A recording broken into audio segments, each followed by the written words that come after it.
فلا هادي له وأشهد أن لا إله إلا الله وحده لا شريك له وأشهد أن محمدا عبده ورسوله وخاتم أنبيائه ورسله صلى الله عليه وعلى آله وصحبه وسلم تسليما كثيرا كثيرا. أعوذ بالله من الشيطان الرجيم. بسم الله الرحمن الرحيم. يا أيها الذين آمنوا اتقوا الله ولتنظر نفس ما قدمت لغد واتقوا الله إن الله خبير بما تعملون.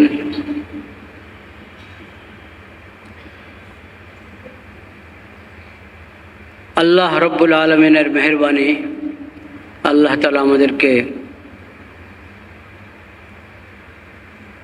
আমাদের জন্য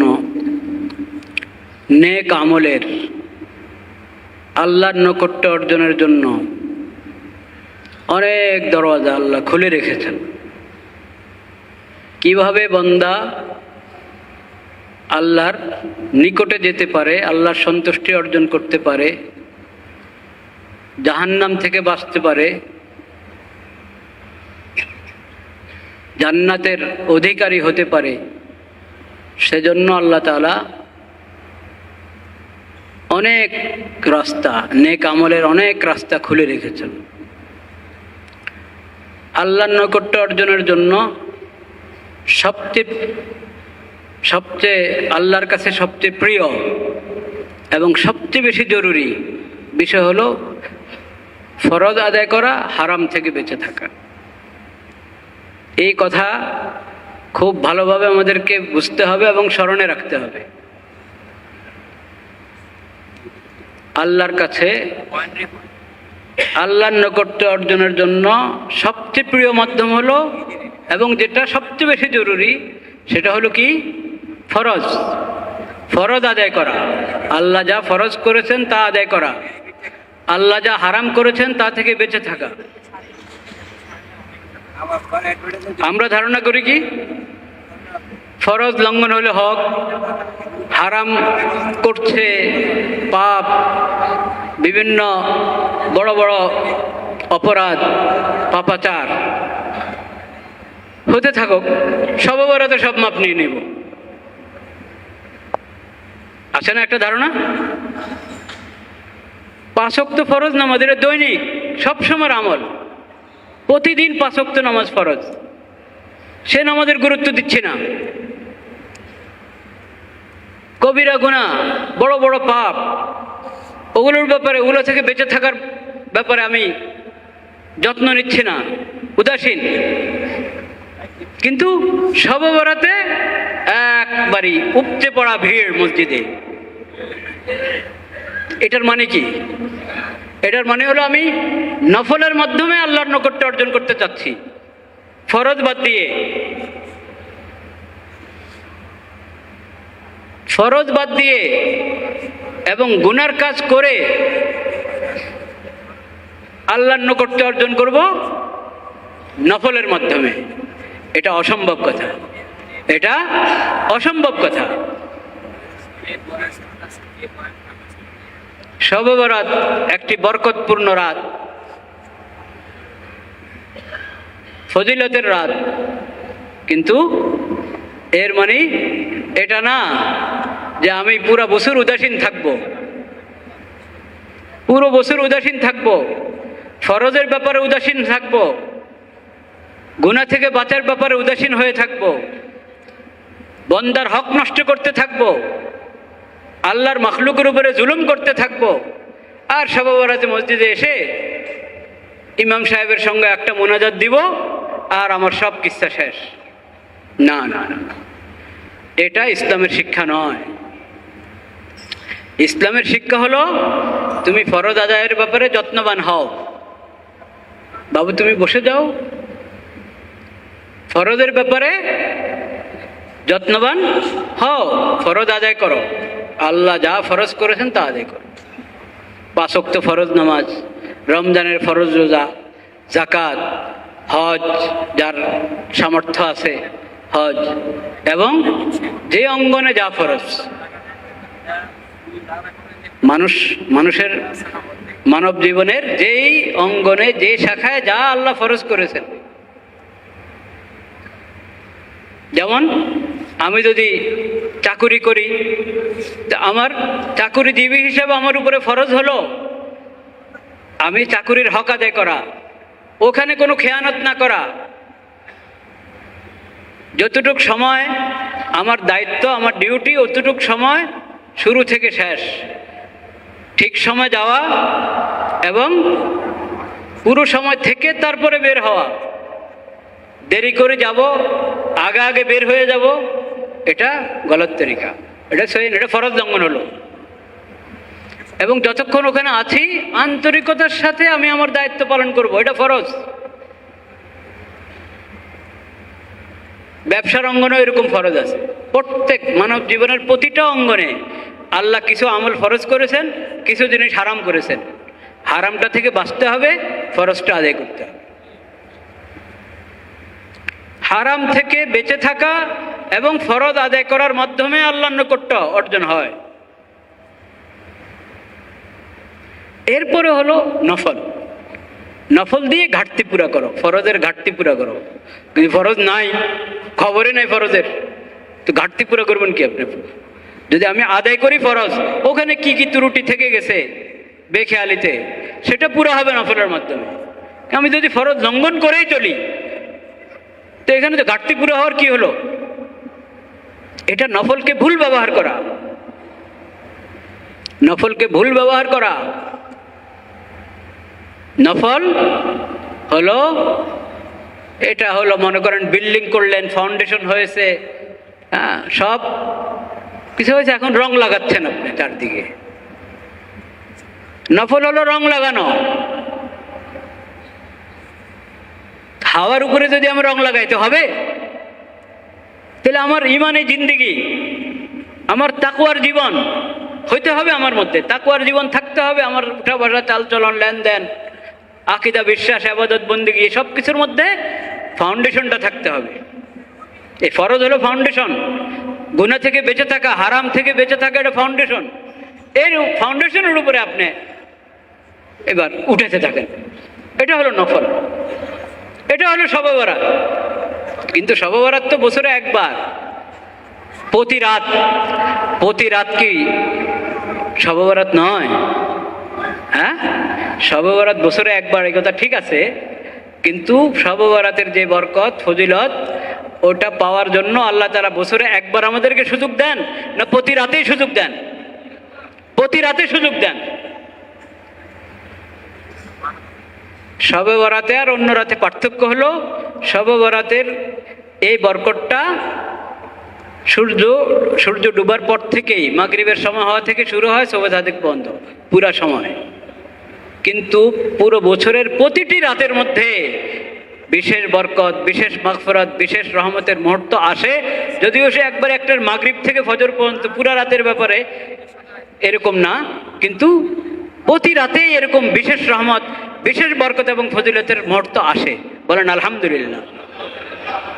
প্রতি রাতে আসে, প্রতি রাতে আসে। প্রতি রাতেই তো শেষ রাতের দিকে বিশেষ রহমতের সময় না ওটা? এখানে যেমন আছে যে আল্লাহর বিশেষ দৃষ্টি হয় জমিনের প্রতি, জমিনবাসীর প্রতি বিশেষ দৃষ্টি হয়, আল্লাহ ক্ষমা করেন। তো প্রতি রাতের ব্যাপারে তো সহি হাদিসে আছে, সহি হাদিসে শবে বরাতের যে হাদিসটাও সহি, যেটা আমি সহি ইবনে হিব্বানের উদ্ধৃতিতে গত জুমায় পড়েছি, এটাও সহি হাদিস। কিন্তু এর যে সনদের বিচারে এবং অনেক সহি সনদে বর্ণিত সহি হাদিস হলো, প্রতি রাতে একটা সময় আসে, রাতের শেষের দিকে, অর্ধরাত যাওয়ার পরে বা রাতের তৃতীয় অংশ যাওয়ার পরে আল্লাহর পক্ষ থেকে আহ্বান হতে থাকে বান্দাদের প্রতি, কি কে আছো, কি চাবে? কার মাগফিরাতের দরকার, আমি মাগফিরাত দিতে, ক্ষমা করতে প্রস্তুত। কার রহমতের দরকার, আমি রহমত বর্ষণের জন্য প্রস্তুত। কার রিজিকের দরকার, কার কি দরকার বলো। হাল মিন সাইলিন ফাউতিয়া, আছে কা প্রার্থনাকারী, আমি তো দিতে প্রস্তুত প্রতি রাতে। আর আমরা চাই যে প্রতি রাত ঘুমাইতে থাকি সারা রাত, বছরে একবার শবে বরাত পালন করব। সেই পালনটাও যে কেমন পালন করি সেটা তো আরেক প্রসঙ্গ, সেটা পরে বলছি যদি মনে থাকে, আল্লাহ তৌফিক দেন। প্রতি রাত আল্লাহ আমাদেরকে মওকা দিয়ে দিয়েছেন ভাই। এই জন্য পুরা বছর উদাসীন থেকে শবে বরাত পালন, এটা মুমিনের কাজ হইতে পারে না। শবে বরাত পালন সহি তরিকায় পালন করা মুমিনের কাজ, কিন্তু উদাসীন থাকা মুমিনের কাজ। পুরা বছর উদাসীন থাকা কি মুমিনের কাজ? এবং শবে বরাতের এই নেয়ামতকে অপব্যবহার করা, ভুল ব্যবহার করা, এটা মুমিনের কাজ হইতে পারে? কখনো না। এই দুইটা কথা মনে রাখতে হবে, দুইটা কথা। শবে বরাত বছরে একবার হলেও যেই বরকত, যেই মাগফিরাত শবে বরাতে পাওয়া যায়, সেই বরকত মাগফিরাতের জন্য আল্লাহ তাআলা পুরা বছরে আমাদের জন্য দরজা খুলে রেখেছেন। পার্থক্য হলো শবে বরাত সন্ধ্যা থেকে শবে সাদেক পর্যন্ত, অন্য রাত হয়তো পুরা রাতের ব্যাপারে এরকম ঘোষণা নাই, কিন্তু ওখানেও রাতের, প্রতি রাতের মধ্যেই বিভিন্ন মুহূর্ত বিশেষ বরকত, বিশেষ ফজিলতের আসে। এবং শেষ রাত যেটা, সেটা তো প্রতি রাতেই বিশেষ রহমতের মুহূর্ত, বিশেষ মাগফিরাতের মুহূর্ত। এবং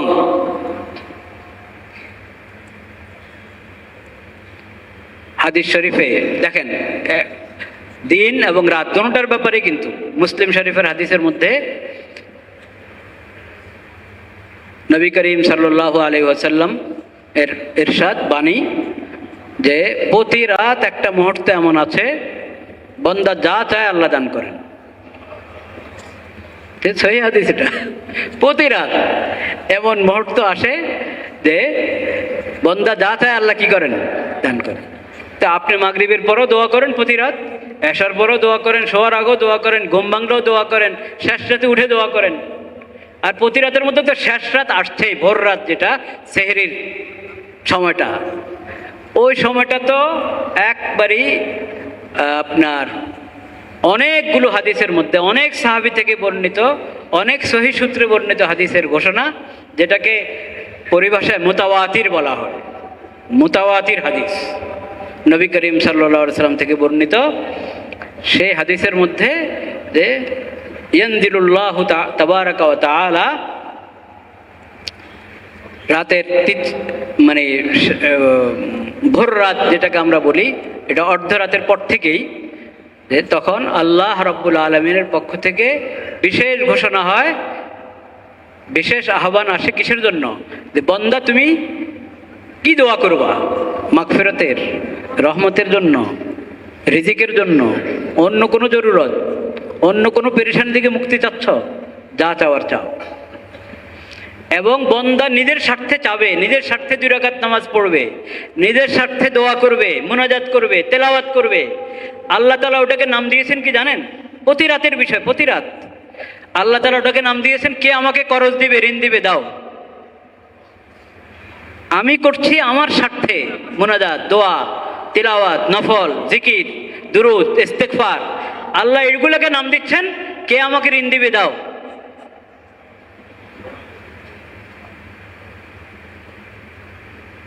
এবং সেখানের ভাষাটা কি? গায়রা আদুমিন ওয়ালা যালুমিন, মান নুকরিদু গায়রা আদুমিন ওয়ালা যালুমিন। কে ঋণ দিবে?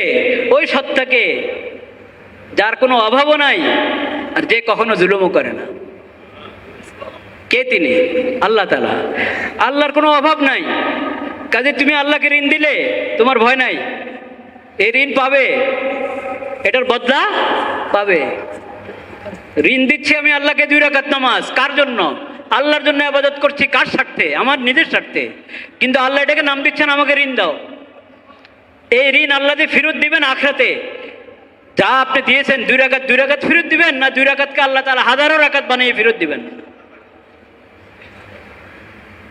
ওয়ালা যালুমিন, যিনি কখনো জুলুম করেন না। মানুষ তো কাউকে ঋণ দিতে ভয় পায়, যে আবার কোনো অভাবে পড়ে আমার ঋণ না দেয়, হ্যাঁ, নাকি জুলুম করে আমার ঋণ না দেয়। কিন্তু তুমি আল্লাহকে ঋণ দিতে ভয় পাওয়ার কোনো কারণ নাই, কারণ আল্লাহ না আছে কোনো অভাব, না আল্লাহ জুলুম করেন। কাজে আল্লাহকে ঋণ দাও, পেয়ে যাবা। কিন্তু আল্লাহকে ঋণ দিলে পাবে শুধু যতটুক দিয়েছো অতটুক? কখনো না। এর থেকে হাজারো গুণ, লাখো গুণ বাড়িয়ে আল্লাহ তাআলা আখিরাতে জান্নাতে দান করবেন। তো আল্লাহ তাআলা তো আমাদের কাছে প্রতি রাত্রে চাচ্ছেন যে আমরা মাগফিরাতের দোয়া করি আল্লাহর দরবারে, নফল পড়ি, ইস্তেগফার, দুরূদ শরীফ এবং দোয়া, মুনাজাত, নেক আমল, যে কোনো নেক আমল। প্রতি রাত্রে তুমি নেক আমল করে আল্লাহকে করজ দিতে থাকো, আল্লাহর কাছে জমা হতে থাকবে, আল্লাহ বাড়াইতে থাকবেন। প্রতি রাত আল্লাহ এই সুযোগ দিয়ে রাখতেন, প্রতিদিন। এমনি তো দিনের মধ্যে সকালে ইশরাকের সময় আছে, পরে চাষতের সময় আছে, পরে এই যে একবার ঠিক যে সময় জোহরের নামাজের সময় হয়, সূর্য ঢলার সাথে সাথে যে সময়টা, এটাও রহমতের দুয়ার খোলে। তখন যদি তুমি 4 রাকাত নফল নামাজ পড়ো, এটাকে বলে ফাইউজ জাওয়ালের নফল নামাজ। ফাইউজ জাওয়াল, এই নফল নামাজের ব্যাপারে বেখেয়ালি হয়, এটা আলোচনাও কম, আমলও কম। প্রতিদিন সূর্য ঢলার সাথে সাথে যখন জোহরের নামাজের সময় হলো, এই সময়টা এটাও রহমতের বিশেষ সময়, সুন্নত মানে নফল আর কি। এই সময়তে এই ধরনের সময় তো আসছেই, এবং আসরের পরে যে সময়, এই ধরনের সময় তো পুরো দিনে ঘুরে ঘুরে আসছে। কিন্তু তারপরও জুমার দিন, এর ব্যাপারে হাদিস শরীফে আছে, জুমার দিন একটা মুহূর্ত এমন আছে যে কোনো বান্দা যদি ওই সময় নামাজে থাকে বা দোয়াতে থাকে, এই দোয়া কি হবে? কবুল হবে, এটা মিস নাই, এটা ফেরত যাবে না। এটা তো প্রতিদিন এবং প্রতি রাত্রে এরকম মুহূর্তের কথা হাদিস শরীফে বলা হয়েছে। প্রতি রাত্রে আল্লাহ চাচ্ছেন, বান্দা উঠাও, বিছানা থেকে উঠাও, একটু উঠো, দোয়া করো, আর আরেকটু হিম্মত করে ওযু করে 2-4 রাকাত নফল পড়ো, আল্লাহ দরবারে মাগফিরাতের দোয়া করো। নফল তাহাজ্জুদের নামাজের তো নিয়ম এটা, 2 রাকাত পড়বেন আর হাত উঠিয়ে বলতে থাকবেন, রব্বিগফিরলি রব্বিগফিরলি রব্বিগফিরলি, আল্লাহ আমাকে ক্ষমা করেন, আল্লাহ পুরো উম্মতকে ক্ষমা করেন, আমার মা বাবাকে ক্ষমা করেন, আমার সন্তানদেরকে ক্ষমা করেন, প্রত্যেকে আমার আত্মীয় স্বজনকে ক্ষমা করেন, সবার জন্য দোয়া করেন। প্রতি 2 রাকাতের পরে হাত উঠাও, তুকনিউ ইয়াদাই রব্বিগফিরলি রব্বিগফিরলি রব্বিগফিরলি, মাগফিরাতের দোয়া। ঘুম ভাঙছে, ওযু করার আগেই ঘুম ভাঙছে, তখনই মাগফিরাতের দোয়া শুরু করো। তো এই জন্য শুধু বছরে একবার নয়, প্রতি রাত থেকে আল্লাহর রহমত এবং মাগফিরাত পাওয়ার চেষ্টা করবো ইনশাআল্লাহ। প্রতিদিন থেকে আল্লাহর মাগফিরাত এবং রহমত পাওয়ার চেষ্টা করবো ইনশাআল্লাহ। শুধু শবে বরাতের মাধ্যমে নয়, বরং আল্লাহর ফরজ আদায় করার মাধ্যমে, গুনাহ থেকে বাঁচার মাধ্যমে, বান্দার হক আদায় করার মাধ্যমে, বান্দার হক নষ্ট করা থেকে বিরত থাকার মাধ্যমে, জুলুম থেকে বিরত থাকার মাধ্যমে আল্লাহর নৈকট্য অর্জন করার চেষ্টা করব। আল্লাহ সেই তৌফিক আমাদেরকে দান করেন। শবে বরাত পালন, শবে বরাত পালনের সহি পদ্ধতি আর একটা শবে বরাত পালনের ভুল পদ্ধতি।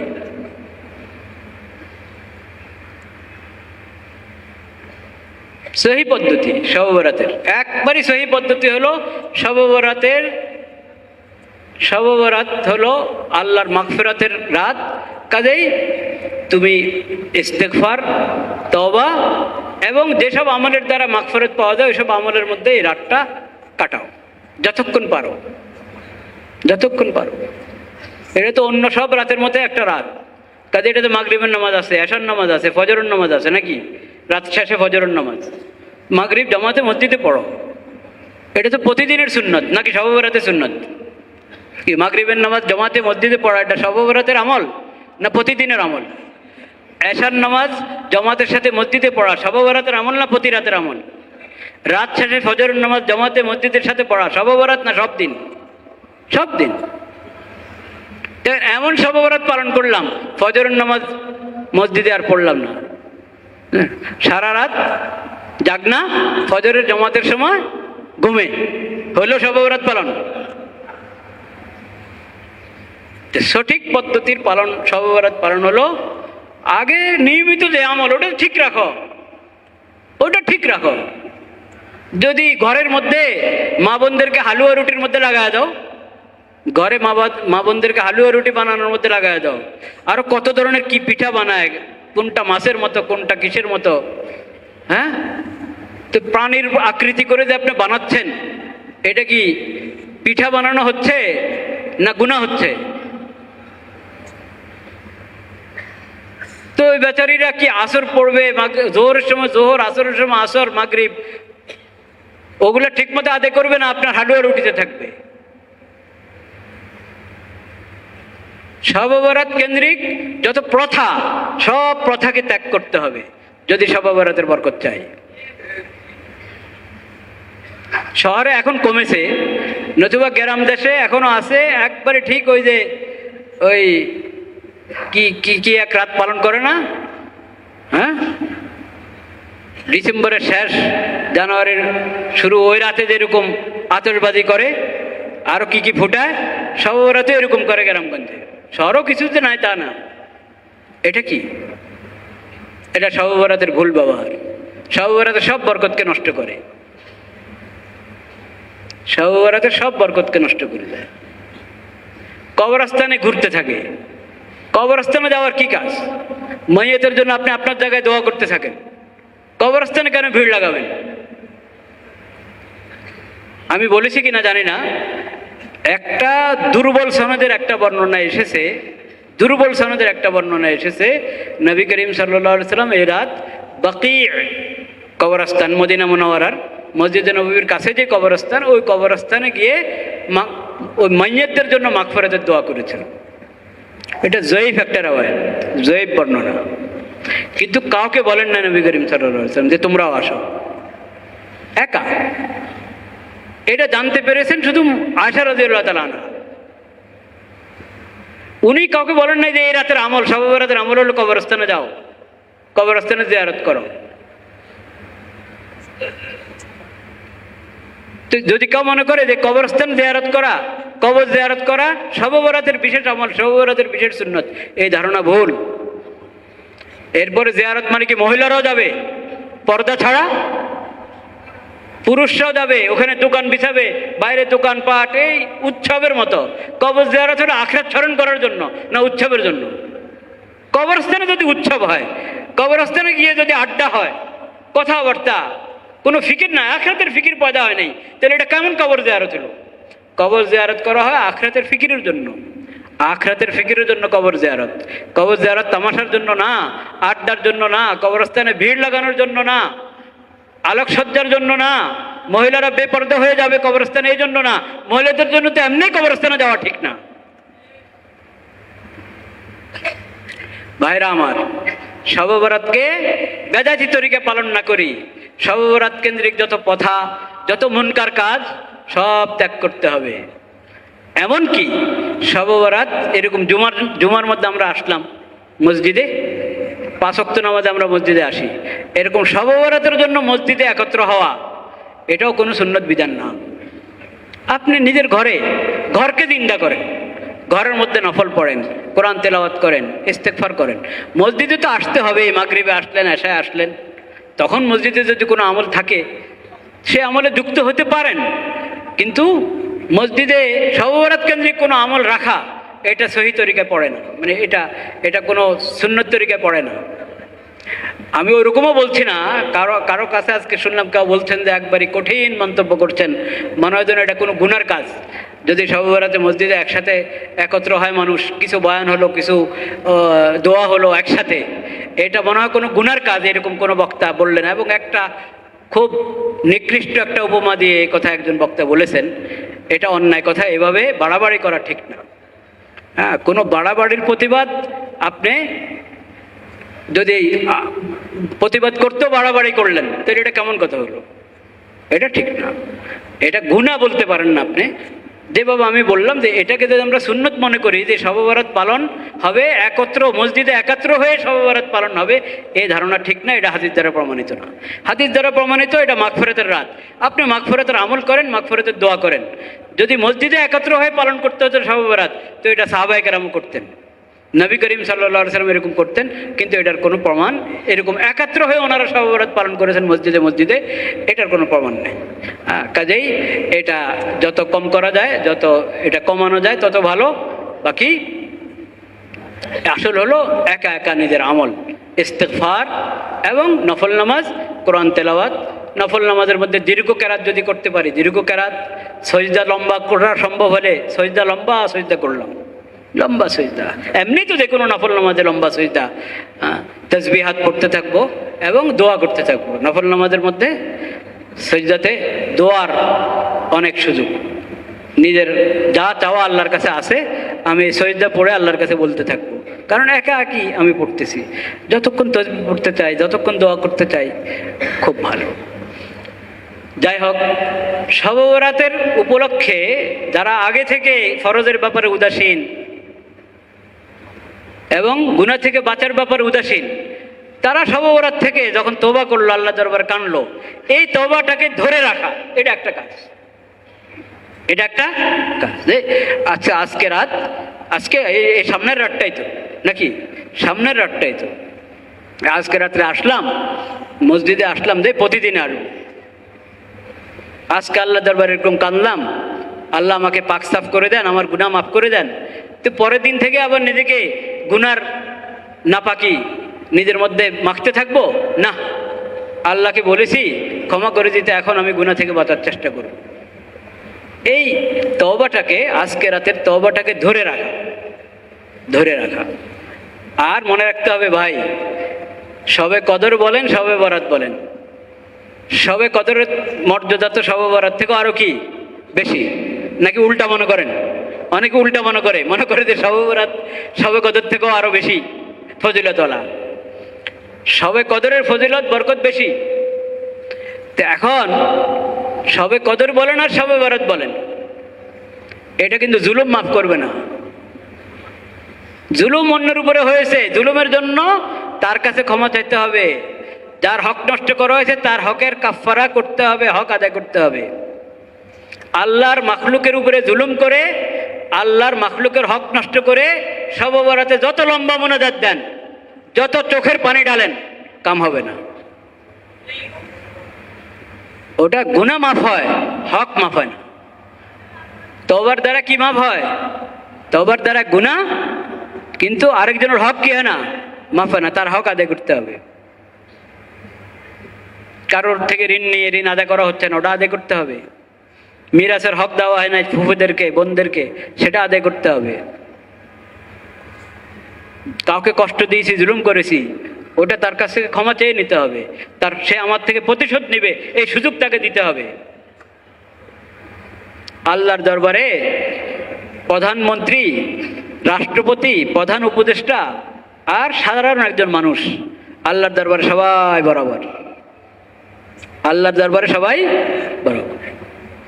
এই জন্য আবু বকর রাদিয়াল্লাহু তাআলা আনহু বলেছিলেন, কারণ ইসলামের দৃষ্টিভঙ্গি কি, যে প্রধান, রাষ্ট্র পরিচালনাতে যিনি প্রধান, তিনি কার প্রতিনিধি? আল্লাহর প্রতিনিধি, আল্লাহর রসুলের প্রতিনিধি। আবু বকর রাদিয়াল্লাহু তাআলা আনহু বলেছিলেন, ইন্না আকওয়াকুম ইনদি যায়ীফ, তোমাদের মধ্যে যে সবচেয়ে বেশি শক্তিশালী, সে যদি জালেম হয়, অন্যের উপর জুলুম করছে, আমি তাকে শক্তিশালী মনে করব না। আমার নিকট, আমার দৃষ্টিতে সবচেয়ে বেশি দুর্বল। আমি তার শক্তিকে ভয় পাবো না। তার কাছ থেকে, তাকে জুলুম থেকে বিরত রাখবো। সে যে অন্যের হক নষ্ট করেছে, সে হক তার থেকে নিয়ে ওই দুর্বল ব্যক্তিকে দিব। যত বড় শক্তিশালী, সে আমার নিকট দুর্বল যদি সে জালেম হয়।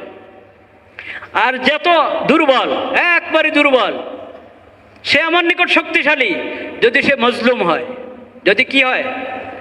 দুর্বল ব্যক্তি, সে মজলুম, এই মজলুমের পক্ষে আমি আছি। আমার নিকট এই দুর্বল ব্যক্তি এই শক্তিশালী, একে ভয় পাইতে হবে আমার, কারণ এই মজলুম, তার হক তার হাওয়ালা করতে হবে। তা আল্লাহর দরবারে সবাই বরাবর। কেমন বরাবর? এরকম বরাবর, এমন বরাবর। জালেম হলে একবারে বড় ব্যক্তি হোক, আল্লাহর নিকট তার কোনো মূল্য নেই, সে জালেম।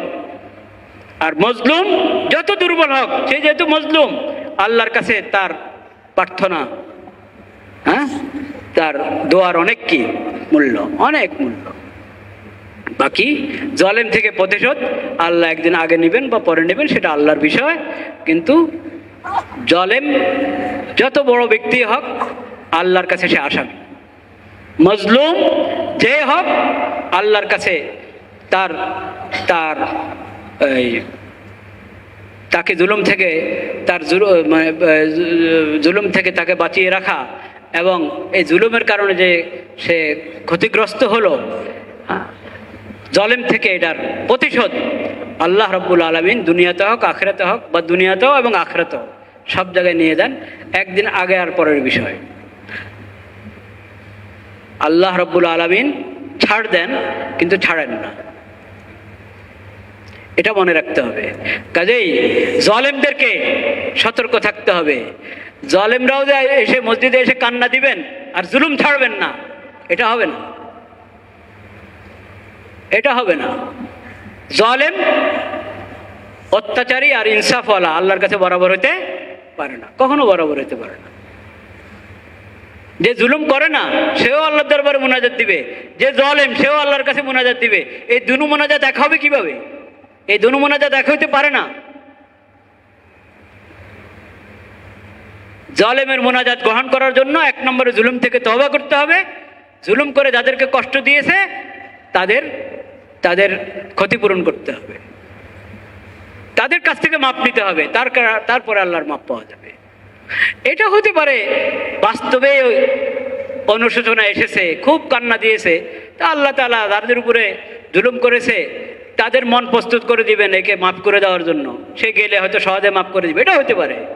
কান্নার একটা দাম আছে, কিন্তু এটা যদি ভাবেন জুলুম করতে থাকবেন আর কাঁদতে থাকবেন, জুলুম করতে থাকবেন আর শবে বরাতের মুনাজাত দিতে থাকবেন, তো এটা একবারে ভুল ধারণা। এইভাবে শবে বরাতের বরকত পাওয়া যাবে না।